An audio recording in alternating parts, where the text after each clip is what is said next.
At my granddaughter's wedding, I noticed my name tag said, "The old lady who's paying for everything." I stared at the words for a moment longer than I should have. Then I smiled and walked into the reception. I'm glad you're here with me today. Follow my story until the end, and tell me in the comments which city you're watching from. I've always been curious about how far stories like mine travel. Because what happened that evening didn't just change how I saw my family. It changed everything. I have always believed that weddings are supposed to be the happiest days a family shares together. Moments when generations gather in one room. When old photographs come alive again. When grandparents watch the future unfold in front of them. My granddaughter Jennifer's wedding was supposed to be one of those days. The kind you remember when you're older. The kind you talk about at Thanksgiving dinners for years afterward. Instead, it became the day I discovered exactly what my family thought of me. And the day they made a mistake they would regret for the rest of their lives.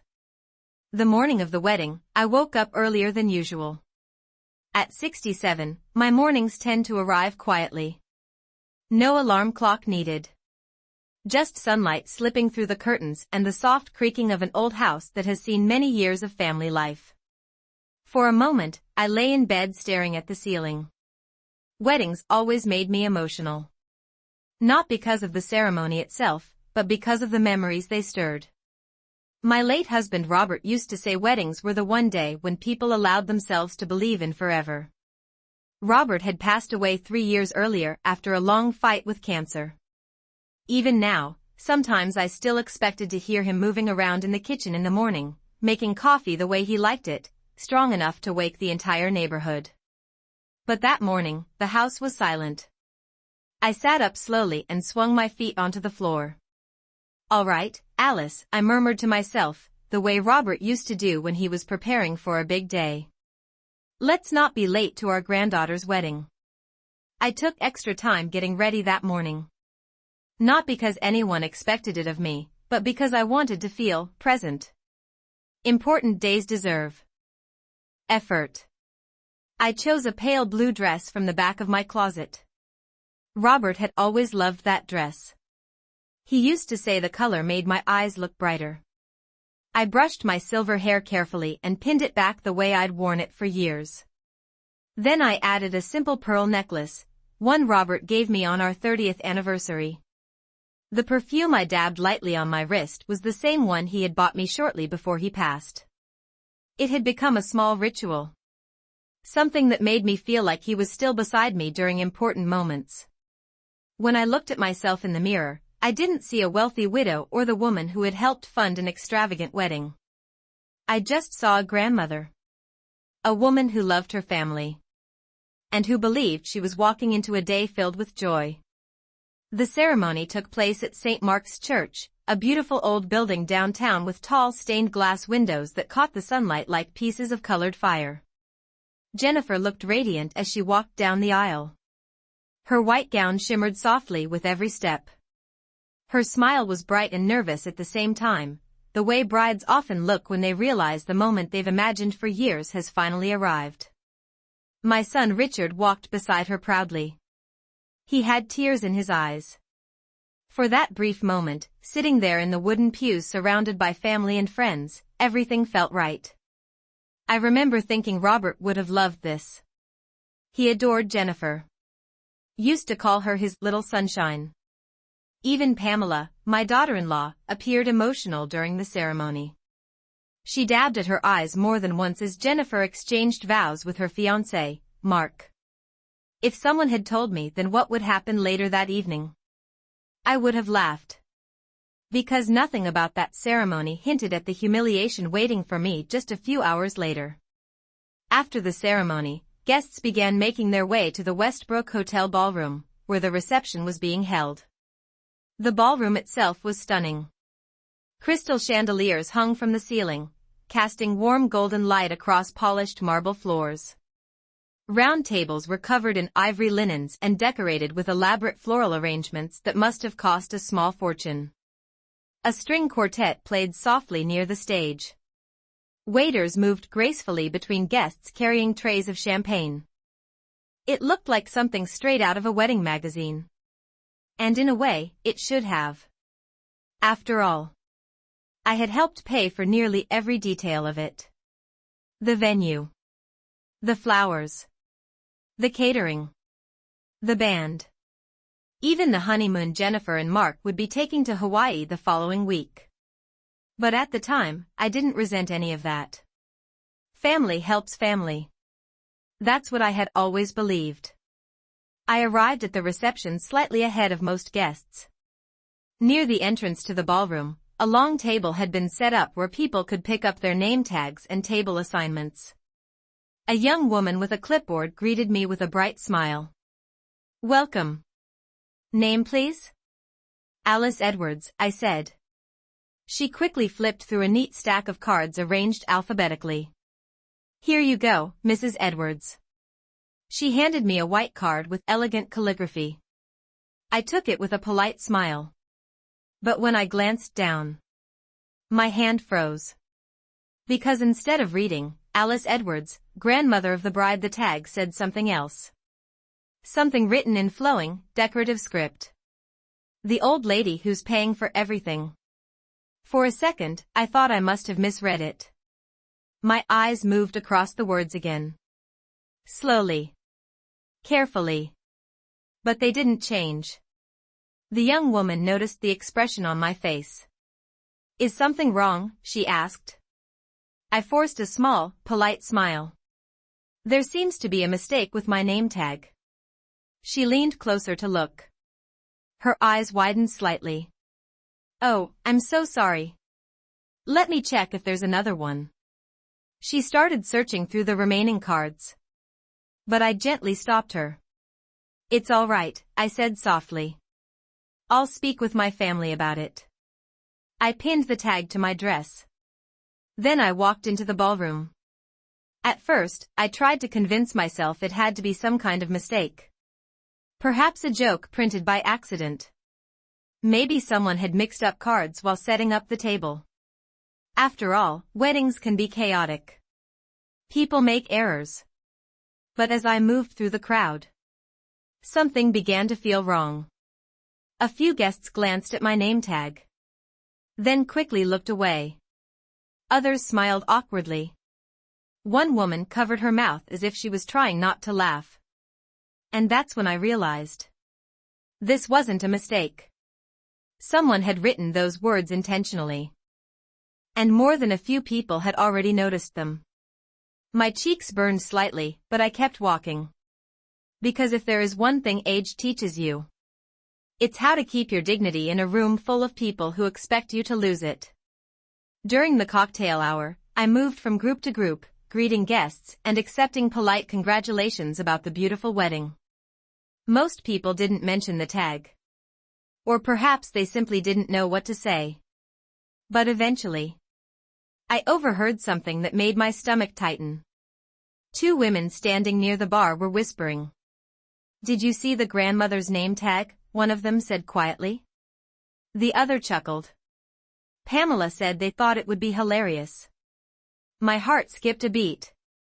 "Apparently she paid for the whole wedding," the first woman added. "Guess that makes her the family ATM." The two of them laughed softly. Not cruelly. But enough. Enough to make the meaning clear. I turned away before they noticed me listening. And for the first time that evening, the words on that little white card began to feel heavier against my chest. Because in that moment, I realized something. The humiliation wasn't accidental. It had been planned. And the people responsible were standing somewhere in that very room. Smiling. Celebrating. And waiting to see if the old lady who paid for everything would notice. But what they didn't know yet was that I had noticed. And from that moment on, I began watching them very carefully. I stayed at the reception. I didn't remove the name tag. And I didn't confront anyone. Instead, I did something much simpler. I started paying attention. At 67, you learn that people reveal much more when they believe you're too old, too polite, or too harmless to notice. So I smiled. I held a glass of champagne. And I watched. The ballroom was buzzing with excitement. Guests moved between tables, waiters carried trays of appetizers, and the string quartet shifted into a cheerful melody that echoed softly against the high ceilings. To anyone looking from the outside, it was a perfect wedding reception. But the small white card pinned to my dress felt heavier by the minute. The old lady who's paying for everything. I could feel it there every time I breathed. Every time someone glanced down at it. I walked toward a group of Jennifer's college friends who were standing near the dessert table. They greeted me politely. "Mrs. Edwards, the wedding is beautiful," one young woman said. "Jennifer looks so happy." "Thank you," I replied. And then I saw it. Her eyes dropped to my name tag for just a moment. Her smile faltered. She quickly looked back up again, pretending she hadn't read it. But she had. They all had. That little pause was all the confirmation I needed. A few minutes later, I heard a familiar voice call out, "Mom." I turned to see my son Richard weaving through the crowd toward me. He looked handsome in his dark suit, his tie slightly loosened the way men wear it after the formal ceremony is over. "There you are," he said, smiling. "I've been looking for you." He placed a quick kiss on my cheek. For a moment, I studied his face, trying to read something in it. Guilt. Embarrassment. Anything. But he seemed perfectly relaxed. "Come meet some old friends of Dad's," he said. "They're here from the country club." He guided me toward a small group of well-dressed guests standing near the bar. "Everyone," Richard announced cheerfully, "this is my mom." Then he added with a laugh that seemed to float easily across the room, "Our walking bank account." The group chuckled politely. One man shifted awkwardly. A woman glanced down at my name tag and quickly looked away. But Richard didn't seem to notice. Or perhaps he simply didn't care. I extended my hand calmly. "Alice Edwards," I said. "Robert's widow." The man shook my hand warmly. "Your husband spoke about you often," he said kindly. "He was very proud of you." For a moment, the conversation continued like any other polite reception small talk. But I barely heard it. Because Richard's words kept echoing in my mind. Our walking bank account, not my mother. Not Jennifer's grandmother. Just the source of the money. After the couple moved on to greet other guests, I turned to Richard. "Can I ask you something?" I said quietly. "Sure," he replied. I touched the corner of my name tag. "What exactly is the meaning of this?" He glanced down. And then he laughed. Actually laughed. "Oh, Mom," he said, waving a dismissive hand. "Don't be so sensitive. It's just a joke. Just a joke." That's what humiliation always becomes when the people responsible don't want to feel guilty about it. Pamela found me a few minutes later. She moved through the crowd with the smooth confidence of someone who believed the evening belonged to her. Her champagne-colored dress shimmered under the ballroom lights, and her smile was wide enough to be seen from across the room. "Alice," she said brightly as she approached. "There you are." She leaned in and gave me a quick, airlight hug that barely touched my shoulders. Up close, her perfume was sharp and expensive. "Isn't this reception just gorgeous?" she continued, gesturing around the ballroom. Everything turned out even better than I imagined. I followed her gesture with my eyes. The chandeliers. The flowers. The musicians. The long tables filled with laughing guests. "Yes," I said calmly. "It's quite impressive. After all, it should have been." Pamela tilted her head slightly. And then her eyes dropped to my name tag. For a brief second, something like amusement flickered across her face. There it was. Not surprise. Not confusion. Amusement. "Well," she said with a small laugh, touching the edge of the card pinned to my dress, I see you got the joke. Her fingers tapped lightly against the paper. The old lady who's paying for everything. She said the words out loud as if they were clever. As if they were charming. I looked at her steadily. A joke, I repeated.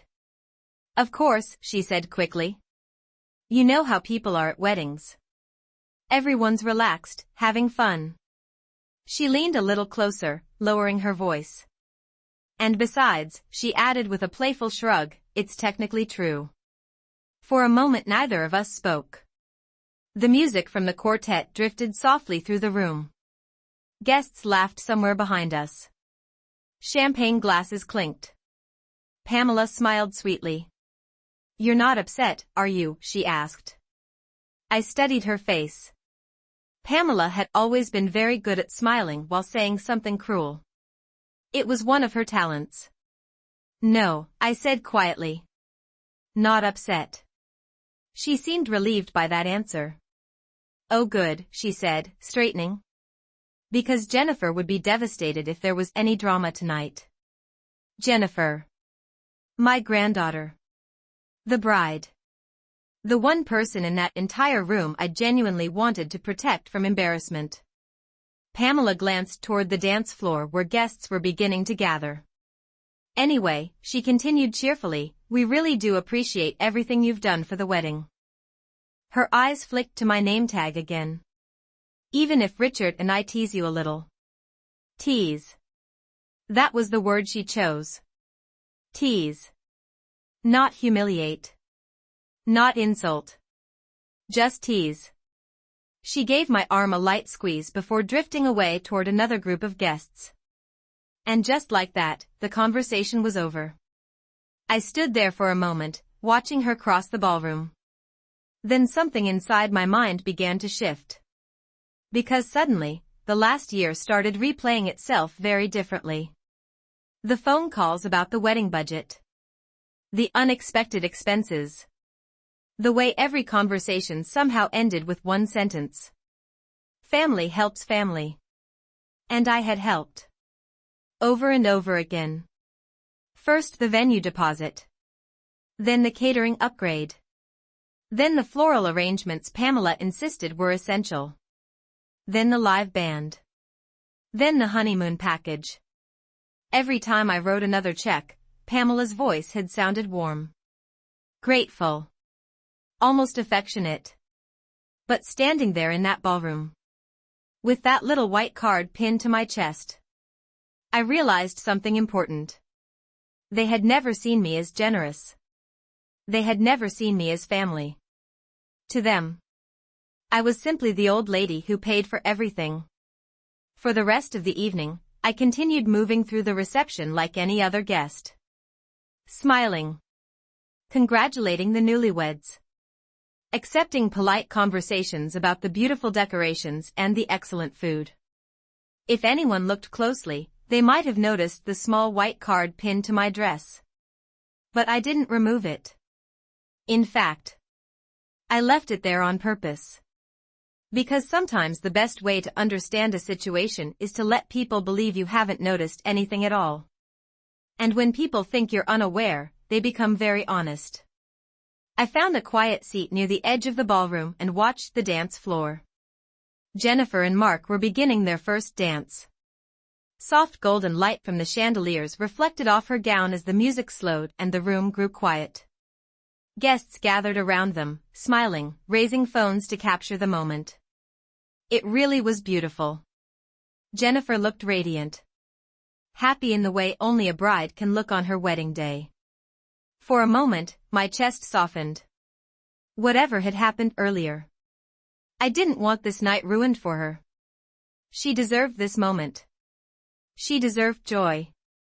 And I reminded myself that Jennifer had never asked me for a single dollar. Every conversation about money had come through someone else. Pamela. Or Richard. Usually both. As the music played, my mind drifted back over the past year. It had started innocently enough. About 12 months earlier, Richard had called me one evening. Mom, he'd said warmly, Jennifer just got engaged. I remember how excited he sounded. She's planning a beautiful wedding, he continued. But you know how expensive these things are. At the time, I had laughed softly. Oh Richard, I said. You know your father and I always planned to help when the grandchildren got married. And that was the truth. Robert had believed deeply in supporting family. Before he passed away, he often said something that stayed with me. Money should move through a family like water, he used to say. It should help the next generation grow. So when Richard asked if I could help with the venue deposit, I didn't hesitate. A few weeks later, Pamela called. She explained that Jennifer had fallen in love with a particular ballroom. The one at the Westbrook Hotel. The very ballroom I was sitting in now. It's just a little more expensive than expected, Pamela had said carefully. But Jennifer deserves something special. Of course she did. So I wrote the check. After that, the requests came more frequently. Each one small on its own. The floral designer upgrade. The live band instead of a DJ. The custom wedding cake. Then the catering expansion, because more guests had been invited than originally planned. Every time Pamela spoke to me, her tone was gentle. Grateful. Oh Alice, you're such a blessing to this family. You're making Jennifer's dream come true. And every time. I believed her. I told myself that weddings were once-in-a-lifetime events. That families came together during moments like this. But sitting there in that ballroom, listening to guests laugh and dance, I realized something. Not once, through all those conversations, had anyone asked a simple question. Not once had Richard or Pamela said, Mom, are you comfortable paying for this? They had only asked one thing. Whether I could. And apparently, whether I would keep paying. I stayed seated for a while after the first dance ended. The applause filled the ballroom as Jennifer and Mark hugged their guests, laughing and glowing under the chandeliers. From where I sat, I could see Pamela moving quickly between tables, greeting people, adjusting decorations, making sure everything looked perfect. She was very good at hosting. Very good at appearances. And for a long time, I had believed that meant she cared about the family. But sometimes it takes one small moment to reveal an entirely different truth. Sometimes it takes a single sentence written on a small white card. A waiter passed by with a tray of champagne. I took a glass and stood up slowly, letting the music and conversation wash over me. That was when I heard Pamela again. She was standing near the bar with two women I didn't recognize, friends of hers, judging by how comfortably they laughed together. I wasn't trying to listen. But when someone says something about you, your ears notice. Well, Pamela said lightly, swirling the champagne in her glass, someone had to pay for all this. One of the women laughed. And your mother-in-law just agreed?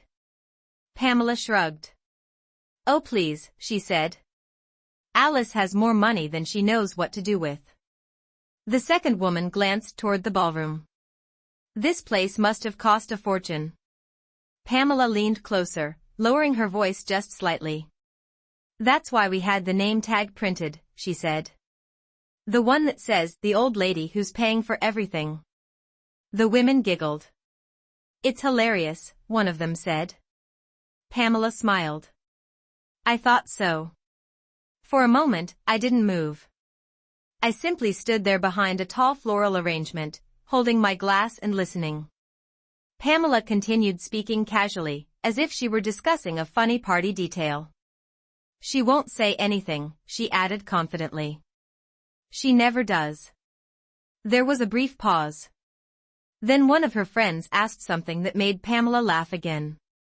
So how much did she actually cover? Pamela didn't hesitate. Almost everything, she said. The venue, the flowers, the band, most of the catering. She lifted her glass slightly. Honestly, we couldn't have done it without our generous family sponsor. More laughter. Light. Easy. The kind of laughter people share when they believe they're clever. I stood there quietly for another moment. Not angry. Not shocked. Just clear. Because hearing Pamela say those words changed something inside me. Until that moment, a small part of me had still hoped the name tag had been a tasteless mistake. An unfortunate joke. Something careless. But this wasn't careless. It was deliberate. Planned. They had printed those words. They had handed them to guests. And they had expected me to wear them like a label. Like a role. The old lady who pays. Nothing more. I took a slow sip of champagne and stepped away from the flowers. No one noticed me leaving that corner of the room. The music started again as more guests gathered on the dance floor. And Pamela was right about one thing. I hadn't said anything yet. I hadn't made a scene. I hadn't embarrassed anyone. But as I watched my family celebrating beneath those bright ballroom lights, I began to realize something very important. Pamela believed I would stay silent. Richard believed it too. They thought I would simply keep smiling. And keep paying. What they didn't understand yet was this: silence doesn't always mean weakness. Sometimes, silence is just the moment before someone decides what to do next. The reception continued as if nothing had happened. Music filled the ballroom again, louder this time as the band replaced the quartet. Guests gathered on the dance floor, laughter rising above the steady rhythm of drums and piano. From the outside, it looked like a perfect evening. But inside my mind, things had become very quiet. When you reach a certain age, you begin to recognize moments when something shifts permanently. You stop making excuses for people. You stop pretending not to see what is right in front of you. And standing there in that bright ballroom, watching my own daughter-in-law laugh with her friends about the money I had given them, I realized something simple. This wasn't the first time Pamela had treated me this way. It was just the first time she had done it publicly. I walked slowly toward one of the quieter tables near the edge of the room. A few older guests were seated there, people who had known my husband Robert for many years. One of them, a tall gray-haired gentleman, looked up as I approached. His name was Martin Reynolds. Robert's attorney. He had handled most of our legal matters for nearly 20 years. "Alice," he said warmly, standing to greet me. "I was hoping I'd see you tonight." I smiled politely. "Martin. It's good to see you." He studied my face for a moment, the way lawyers often do, carefully, quietly. Then his eyes dropped to the card pinned to my dress. For a brief second, his expression changed. Not confusion. Not amusement. Something closer to concern. He leaned slightly closer so the others at the table wouldn't hear. "May I ask," he said gently, "what exactly that name tag is supposed to mean?" I glanced down at it again. The elegant lettering still looked almost decorative. "The old lady who's paying for everything, it's apparently a joke," I said calmly. Martin did not laugh. In fact, his mouth tightened slightly. "I see," he said. For a moment he didn't say anything else. Then he gestured toward an empty chair beside him. "Would you mind sitting with me for a minute?" I sat. Across the room, guests were cheering as someone spun Jennifer around on the dance floor. The band started playing something upbeat, and people clapped along with the music. Martin folded his hands on the table. "Robert would not have liked that," he said quietly. Just hearing my husband's name made my chest tighten a little. "No," I said softly. "He wouldn't." Robert had always been protective of me. Not in a controlling way. Just attentive. If anyone ever spoke to me with disrespect, he noticed immediately. And he had never been afraid to say something. Martin seemed to be thinking carefully about his next words. "There's something I've been meaning to talk to you about," he said. "Actually, Robert asked me to." I looked up at him. "Robert?" Martin nodded slowly. Before he passed, he reached into the inside pocket of his suit jacket and removed a small sealed envelope. The paper looked official. Heavy. Legal. I wasn't supposed to bring this up unless a certain situation happened, he explained. His eyes flicked briefly toward my name tag again. And tonight, I'm beginning to think that situation may have arrived. He placed the envelope gently on the table between us. For a moment, neither of us touched it. Music echoed across the ballroom. People laughed. Glasses clinked. And sitting there in the middle of my granddaughter's wedding reception, I suddenly had the strange feeling that the evening was about to become far more interesting than Pamela or Richard could possibly imagine. I looked down at the envelope Martin had placed on the table. It was thick, sealed with a simple fold, my name written neatly across the front in his handwriting. For a moment, I didn't reach for it. Across the ballroom, Jennifer was laughing as one of her bridesmaids pulled her back onto the dance floor. The band had started playing something lively, and guests were clapping along to the music. The room was full of joy. Full of celebration. But sitting there at that small round table, the envelope between Martin and me felt like something entirely different. Quiet. Serious. Important. What is it? I asked softly. Martin rested his hands on the table. It's something Robert added to his estate documents a few months before he passed, he said. I blinked slowly. My husband never mentioned anything like that. Martin nodded. He didn't want to. That answer surprised me. Why not? Martin looked toward the dance floor for a moment before answering. Because he hoped it would never be needed. He tapped the envelope lightly with one finger. Robert trusted your family to treat you with respect after he was gone. The words settled heavily in the air between us. I thought about Richard laughing earlier. Our walking bank account. I thought about Pamela's voice behind the flower arrangement. Asterisk, she won't say anything. She never does. Asterisk, slowly, I picked up the envelope. The paper felt firm in my hands. Should I open it? I asked. Martin gave a small nod. I think Robert would want you to. Inside the envelope were several folded documents. Legal pages. Typed carefully, stamped with official markings. I unfolded the first sheet and began reading. At first the language was formal, the kind lawyers tend to use. References to the estate. Inheritance distribution. Conditions and amendments. But then one paragraph caught my eye. And suddenly the meaning became very clear. The document was something called a codicil. A legal addition to Robert's will. My eyes moved slowly across the lines. Robert had written a very specific condition regarding the family inheritance.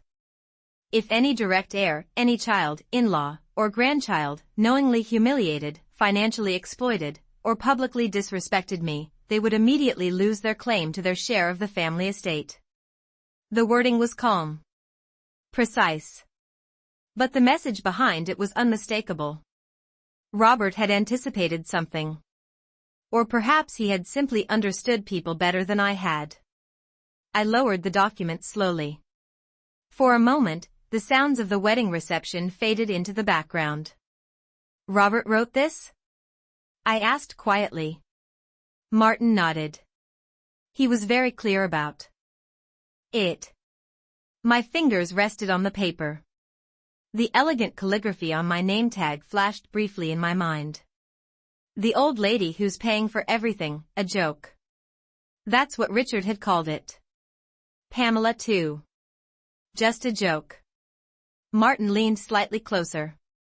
There's something else you should know, he added. Your husband's estate is significantly larger than most people realize. I looked up at him. How much larger? Martin hesitated briefly. Then he answered in the calm voice of a man used to discussing numbers most people only imagine. If the will were executed today, the inheritance would be worth several $1 million. Several million. The band struck another chord across the room. Guests cheered as someone attempted an enthusiastic spin on the dance floor. And suddenly the entire evening looked a little different. The jokes. The laughter. The confidence Pamela had shown when speaking with her friends. She won't say anything, they had believed I was harmless. Generous. Easy to take advantage of. But sitting there at that small table, holding the codicil Robert had written before he died, I began to understand something.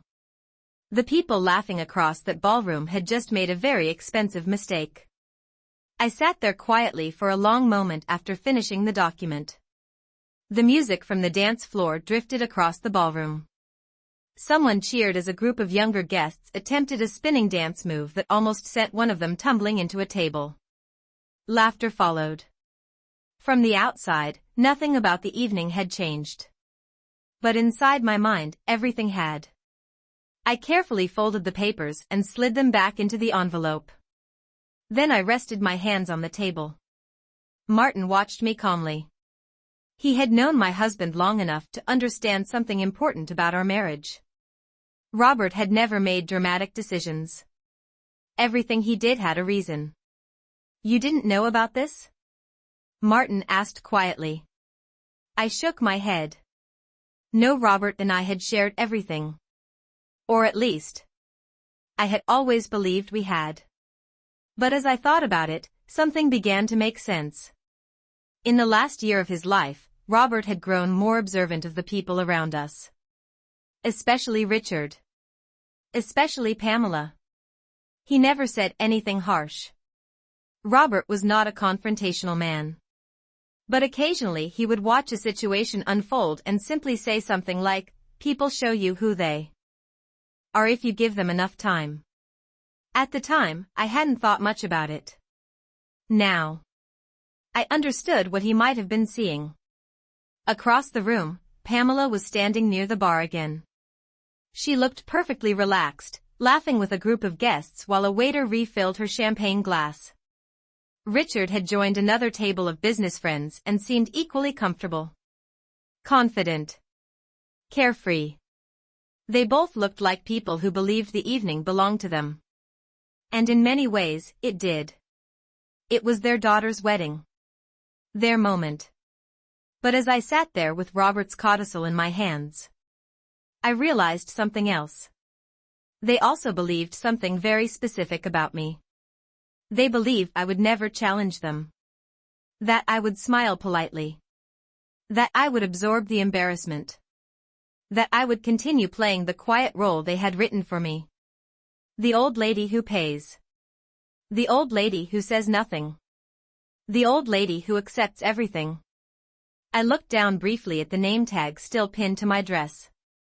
The words hadn't changed. But the way I saw them had. What would you like to do? Martin asked. His voice remained calm. Professional.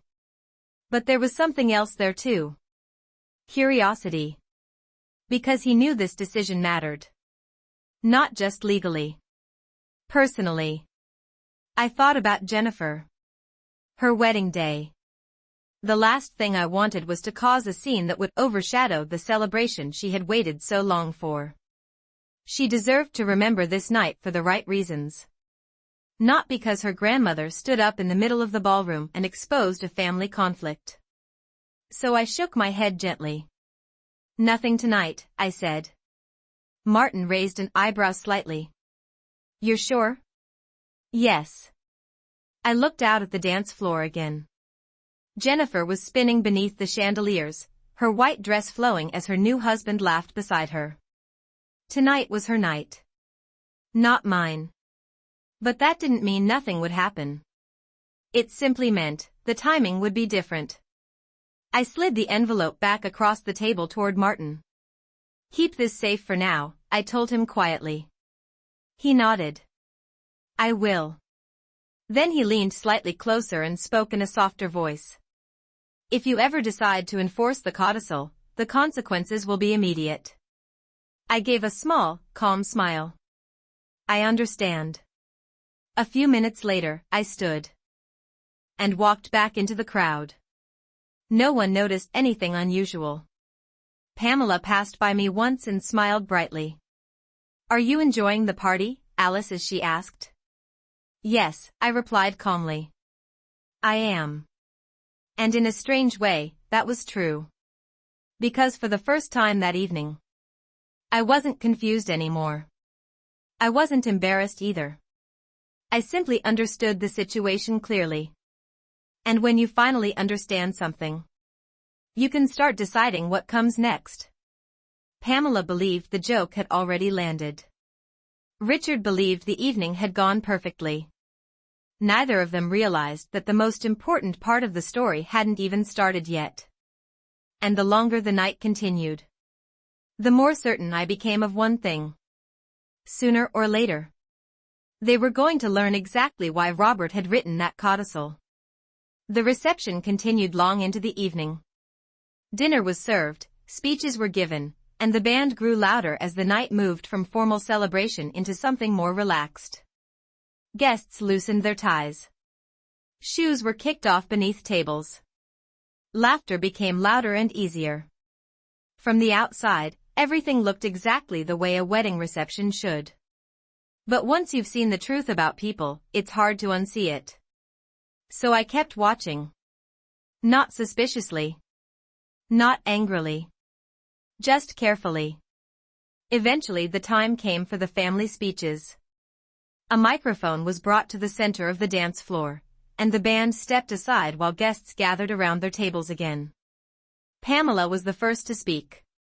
She stood gracefully, lifting her champagne glass as the room quieted. Her voice carried easily through the ballroom. "Thank you all for being here tonight," she began warmly. "It means so much to our family to celebrate Jennifer and Mark." Polite applause followed. She spoke about Jennifer's childhood. About how proud she and Richard were. About love, commitment, and family. To anyone listening, it sounded heartfelt. Perfect even. Then she added something that made a few guests glance in my direction. "And of course," Pamela said with a bright smile, "this beautiful evening wouldn't have been possible without a little help from our family." A few people chuckled. Her eyes drifted briefly across the room until they landed on me. "There are people in life who support you in ways you never forget," she continued sweetly. "And tonight we're especially grateful for generous relatives." The pause was small, but deliberate. Several guests looked toward my table again. Someone whispered something. Pamela lifted her glass. "To family support," she said. The room echoed with polite laughter and applause. Then she sat down. Next came Richard. My son walked confidently to the microphone, already smiling. He had always enjoyed public speaking. "All right," he said, adjusting the microphone slightly. "I promise I'll keep this short." The guests laughed. Richard began talking about Jennifer growing up. Her first bicycle. Her school graduations. All the usual things fathers say during wedding speeches. But as the speech continued, something in his tone shifted. He glanced across the room and spotted me. And then he said something that made several people laugh out loud. "You know," Richard said casually, "weddings are expensive." A few guests nodded knowingly. "But luckily," he continued with a grin, "every family needs someone generous enough to keep things running." He pointed lightly in my direction. "And in our family," he paused dramatically, "we have Mom." A ripple of laughter spread through the room. Some people clapped. Others turned to look at me again. "Our official wedding sponsor," Richard added with a chuckle. More laughter. Even the band members smiled awkwardly from the stage. I sat quietly in my chair. The name tag was still pinned neatly to my dress. "The old lady who's paying for everything," Richard raised his glass.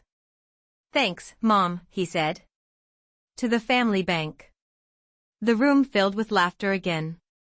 And for a moment, Richard looked proud of the joke. Pamela leaned toward him, smiling. But what neither of them noticed was the man sitting quietly a few tables away. Martin Reynolds. Watching, listening, and understanding something very important. Because with every word Richard had just spoken, he had done something far more serious than tell a joke. He had confirmed exactly what Robert's codicil described: public humiliation and financial exploitation, all in front of 200 witnesses. I lifted my glass slowly and took a small sip. Still calm. Still silent. But now the entire room had unknowingly become part of something much bigger than a wedding speech. Because Richard had just made sure of one thing: there would be absolutely no confusion later about what had happened tonight. Richard's joke hung in the air longer than he probably expected. The laughter in the ballroom rolled across the tables, then slowly softened into quiet murmurs as people lifted their glasses and took sips of wine. From the outside, it probably sounded harmless. Just a son teasing his mother. But something had changed in the room. A few guests glanced at my name tag again. Others looked down at their plates. Some people smiled politely, the way people do when they aren't quite sure whether something is funny or uncomfortable. Richard, however, seemed pleased with himself. He raised his glass higher. To Mom, he repeated cheerfully. The one who made this wedding possible. More applause followed. Pamela reached over and touched his arm, laughing softly. Then Richard stepped away from the microphone, satisfied that his speech had landed exactly the way he intended. The band began to move back toward their instruments. Dinner plates clinked as waiters started clearing the tables. The reception was ready to move on. But before the music started again, I stood up. It wasn't dramatic. I didn't slam a glass. I didn't raise my voice. I simply stood from my chair. And when an older woman stands slowly in a quiet ballroom, people notice. Especially when she is the one the speech was just about. I walked calmly toward the center of the room. The microphone was still standing there where Richard had left it. A few guests turned in their chairs. Someone whispered. Pamela noticed me first. Her smile flickered for a moment, but she quickly smoothed it back into place. Richard looked slightly surprised. Mom, he said lightly. You don't have to make a speech. I smiled gently. Oh, I won't take long, I said. My voice carried softly through the microphone. The room grew quiet. Not tense yet. Just curious. I just wanted to thank everyone for being here tonight, I began. Several guests nodded politely. This is a beautiful celebration for Jennifer and Mark. Across the room, my granddaughter looked slightly confused but still smiling. She lifted her hand in a small wave. I smiled back at her. Then I continued. You know, weddings always remind me of my late husband, Robert. The room listened. Robert had been well known in our community. Successful. Respected. Kind. He believed very strongly in family, I said calmly. In supporting the next generation. I glanced briefly toward Richard. And I'm glad I was able to help make this evening special. Pamela relaxed visibly. Richard nodded, smiling again. But I wasn't finished. There is just one small thing I realized tonight, I continued. I lifted my hand and touched the edge of the name tag pinned to my dress. A ripple of quiet moved through the crowd as people leaned slightly forward. This little card, I said gently, has been getting quite a bit of attention. A few uncomfortable chuckles floated across the room. Yes, I added calmly, reading the words aloud. The old lady who's paying for everything. Now the room was completely silent. Even the band had stopped moving. Pamela shifted slightly in her chair. Richard's smile tightened. But I kept my voice calm. Because anger wasn't necessary anymore. I suppose it was meant to be funny, I said. Just a harmless joke. I paused for a moment. Then I added something that made Martin slowly sit up straighter at his table. But it did remind me of something my husband arranged before he passed away. The room remained silent. Curious now. Waiting. I rested my hands lightly on the microphone. Robert had a very strong belief about family respect, I said. And before he died, he made sure to put that belief in writing. Across the ballroom, Richard frowned slightly. Pamela looked confused. But Martin already knew where this was going. Because at that moment, the wedding reception had quietly turned into something else entirely. The ballroom was completely quiet now. 200 people sat at their tables, watching me. Waiting. Richard shifted slightly where he stood beside Pamela. His smile had faded just a little, replaced by the kind of polite confusion people wear when they're not sure where a conversation is going. Pamela leaned toward him and whispered something under her breath. But I kept speaking calmly. My husband Robert believed something very simple, I said into the microphone. That respect inside a family matters more than money. Several older guests nodded slightly. Many of them had known Robert for years. He also believed, I continued, that generosity should never be mistaken for weakness. I glanced across the room briefly. Martin Reynolds was watching from his table. Quiet. Still. But very attentive. Before Robert passed away 3 years ago, I said, he made one small addition to his will. Now I could see the first signs of real confusion spreading through the room. Richard frowned. Pamela sat up straighter. My voice stayed steady. He added something called a codicil.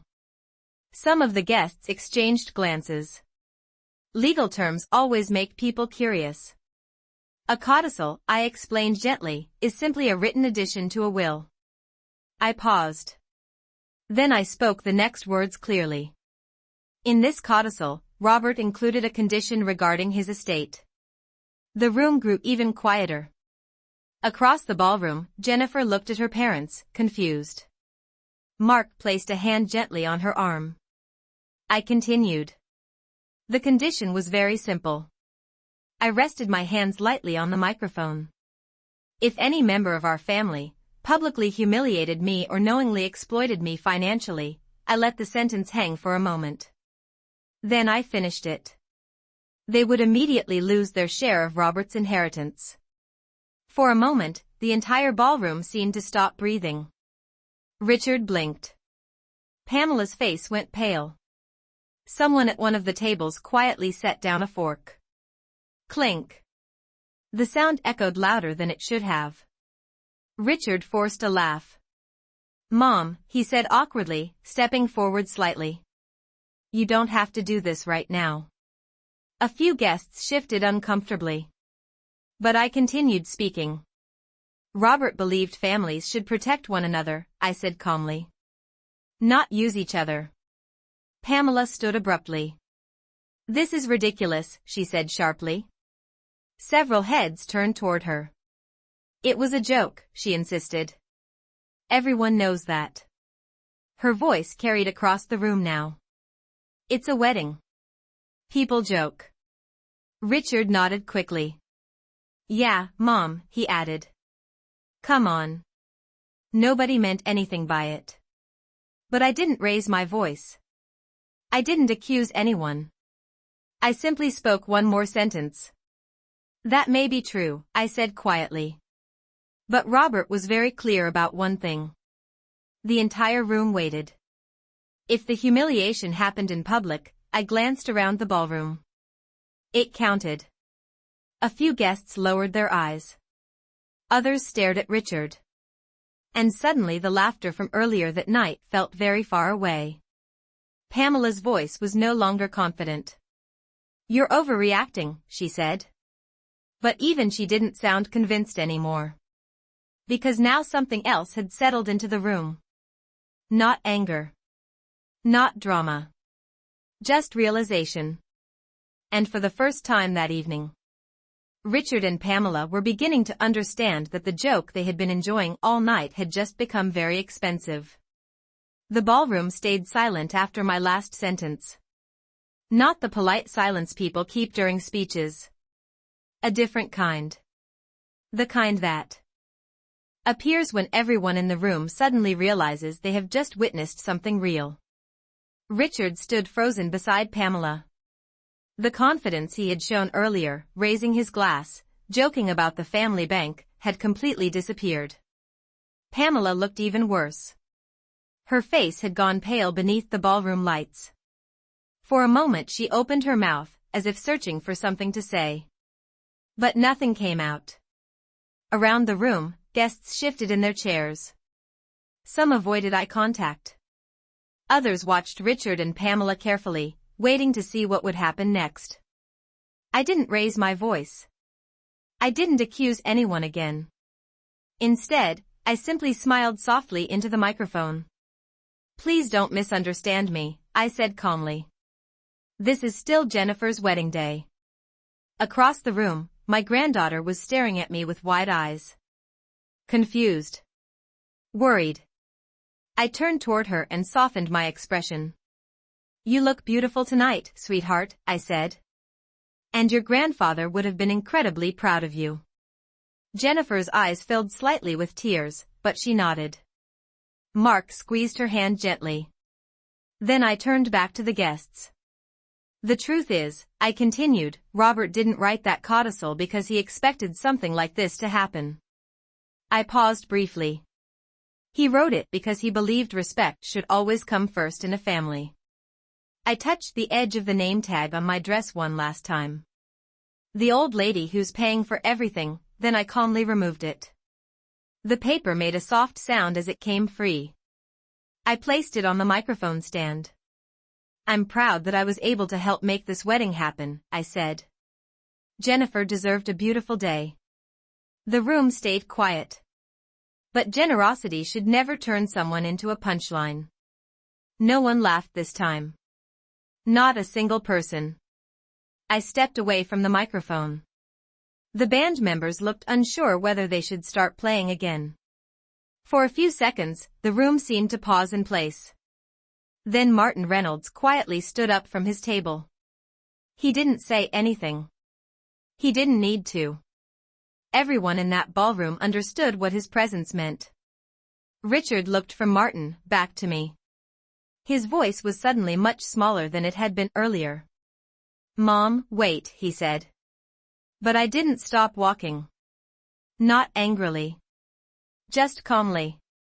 Because there was nothing more that needed to be said. As I reached the doors of the ballroom, I heard the band slowly begin playing again behind me. Guests started speaking in low voices. The celebration would continue. Jennifer deserved that. And whatever consequences came from Robert's codicil, they would happen later. Quietly. Legally. Properly. I stepped outside into the cool night air. The hotel garden lights glowed softly along the pathway. For the first time that evening, the weight on my chest felt lighter. Robert had always told me something during our 42 years of marriage. "Alice," he used to say, "kindness is powerful. But only when it walks beside dignity." Standing there beneath the quiet night sky, I finally understood what he meant. I had spent years helping my family. Supporting them. Trusting them. And tonight I learned something important. Sometimes the most powerful thing a person can do is simply stop allowing others to decide their worth. I looked once more toward the ballroom doors behind me. The music had grown louder again. Laughter slowly returned. But this time, I knew one thing for certain. No one in that room would ever again see me as the old lady who pays for everything.